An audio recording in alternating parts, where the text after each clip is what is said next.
ഒരു അപകട വാർത്ത വരുന്നു. പാലക്കാട് അട്ടപ്പാടിയിൽ 2 പേർ മുങ്ങി മരിച്ചു. കോയമ്പത്തൂർ സ്വദേശികളായ സത്യം, നിതീഷ് എന്നിവരാണ് മരിച്ചത്. ഷാരിഖ് നവാസ് ഉണ്ട് പാലക്കാട്. ഷാരിഖ്, എപ്പോഴാണ് അപകടം? എന്താണ് സംഭവിച്ചത്? സുഹേൽ, ഇന്ന് വൈകിട്ട് 4:30 ഈ അപകടം ഉണ്ടായത്. ഇവർ കോളേജ് വിദ്യാർത്ഥികളാണെന്നാണ് ഇപ്പോൾ നമുക്ക് മനസ്സിലാക്കാൻ കഴിയുന്നത്. അങ്ങനെയാണ്, അത്തരത്തിലുള്ള ഒരു വിവരമാണ് വരുന്നത്. ഇവർ ഈ അവധിയായതിനാൽ വിനോദസഞ്ചാരത്തിനായി അട്ടപ്പാടിയിൽ എത്തിയതായിരുന്നു.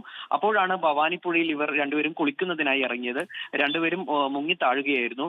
ആളുകൾ ചേർന്ന് രക്ഷപ്പെടുത്താൻ ശ്രമിച്ചെങ്കിലും ഇവരുടെ ജീവൻ രക്ഷിക്കാൻ കഴിഞ്ഞില്ല. തൽക്ഷണം ഇവർ മരിച്ചു എന്നാണ് നമുക്ക് ലഭിക്കുന്ന വിവരം. ഇവരുടെ മൃതദേഹങ്ങൾ ഇപ്പോൾ അട്ടപ്പാടിയിലെ കോട്ടത്തറ ട്രൈബൽ താലൂക്ക് ആശുപത്രിയിലേക്ക് മാറ്റിയിട്ടുണ്ട്. ഇനി നാളെ പോസ്റ്റ്മോർട്ടം നടക്കുക. പോസ്റ്റ്മോർട്ടം നടന്നതിന് ശേഷം മൃതദേഹം ബന്ധുക്കൾക്ക് വിട്ടു നൽകും. ഇന്ന് വൈകിട്ട് 4:30 ഇത്തരത്തിൽ ഒരു ദാരുണമായ സംഭവം അട്ടപ്പാടി ഭവാനിപ്പുഴയിൽ ഉണ്ടായത്. സുഹൈൽ,